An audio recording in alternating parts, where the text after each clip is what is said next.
Okay, we just logged in, but now we want to try to determine which part of the Unix-like universe we are in.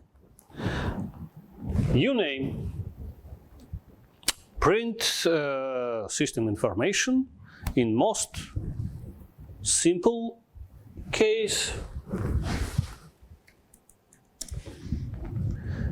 just name of kernel. With the all flag, we will get more information, and for what needs can such information be used? Because simple curiosity. The answer is simple. It can be used to create portable applications or some kind of administrative scripts for various types of Unix-like systems. You can use it in your installation or shell configuration scripts to select different binaries and system utilities according to your specific architecture and operating system. This works well for good old Unix systems that are very vendor dependent. But on Linux systems, uname will only display the Linux kernel name, possibly with the kernel version. And as we know, we will have many different Linux distributions, which can be very different from each other. And how can we adapt to this diversity? One of the possibilities is the lsb release command. lsb release provides certain lsb, Linux standard base, and distribution specific information. The Linux standard base is a joint project by several Unix distributions under the organizational structure of the Linux Foundation to standardize the software system structure, including the file hierarchy standard. The LSB is based on POSIX specification, the single Unix specification, and several other open standards, but extends them in certain areas. Good, we get information about where. Let's try to figure out when. Date.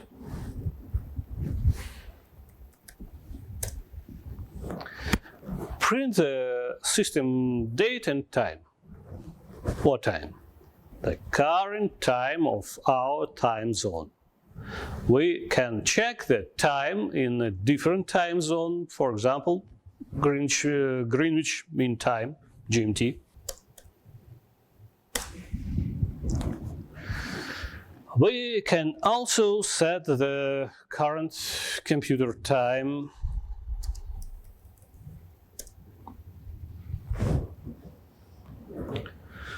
month, day, hour, minute, maybe year, and seconds.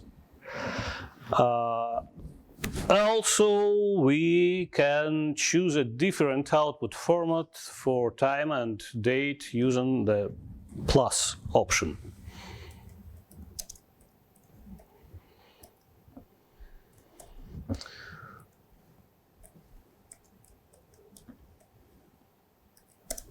And use this command to convert from different time representation using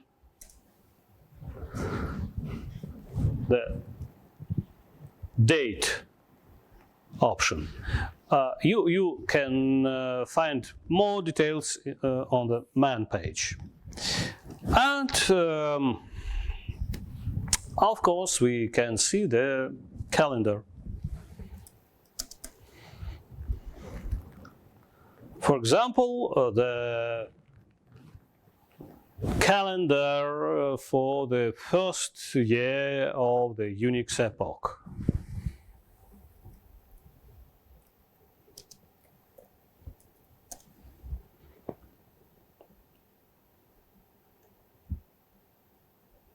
Okay, what, when, but what about who?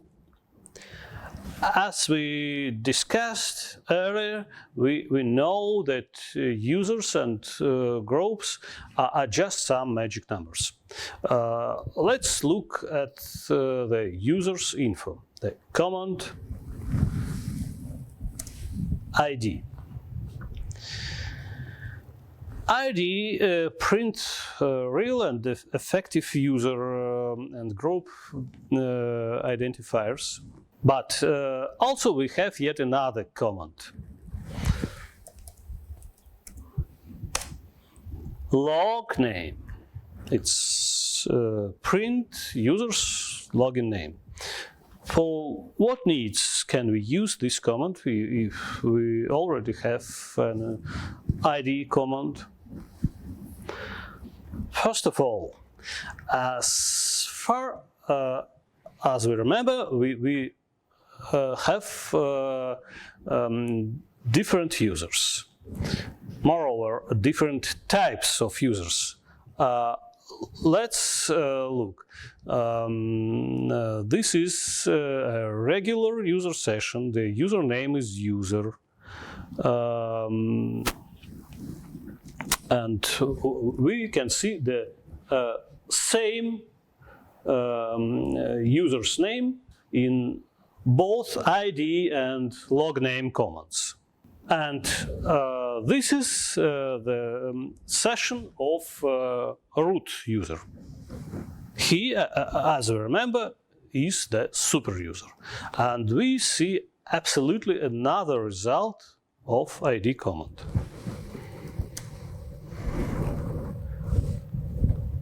We see information about root super user.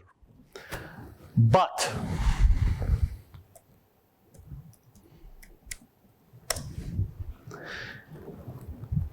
the log name will show the same result in both cases, just because we are logged in with the user named user in both sessions, and then switched to super user with the sudo or su command. Then this can be important in some cases, and you can use this command to determine the real user ID. As we recall, a Unix-like systems is a multi-user environment, and we have many utilities for working with such a system. Who?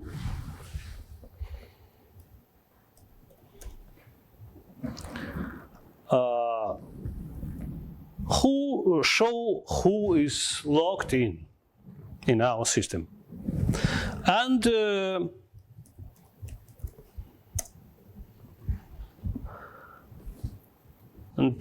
finger user information lookup program, more informative command, including user downtime. At this point, it can be understood that a particular user is still sitting at his workplace or has left for coffee. Moreover, we can see the user's status on other computers. But as a client-server application, it needs a server side on the computer you requested and the ability to connect to it. If you find the required user in the list of computers you can send him a message manually or from the program using the write command.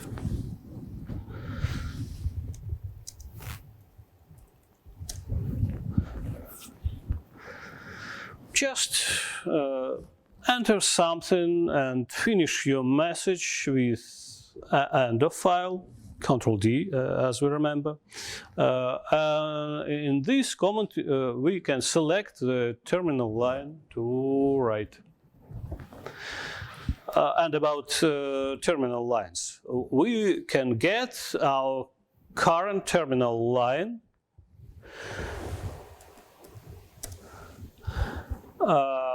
using the tty command. It's just print the file name of the terminal connected to standard input. We also have a sty command.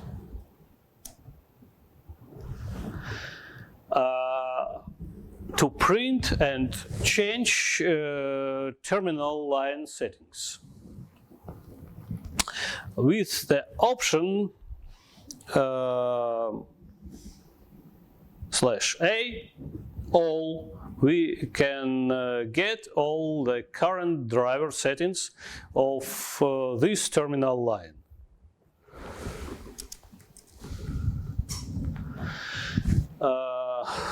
And then we can change those settings with this command. For example, the previously discussed settings of the delete key to interrupt a program on some older Unix systems.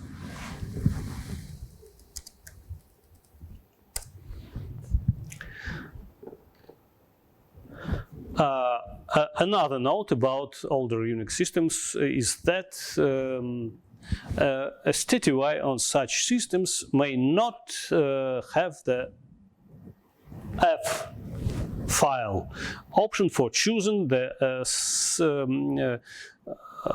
specified device instead of stdin. But we still have the option to select the device just by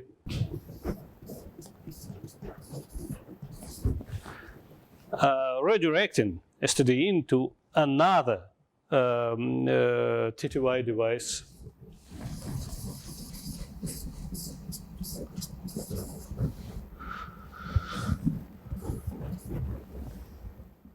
It seems a little unusual, but it was a good old Unix developer's decision.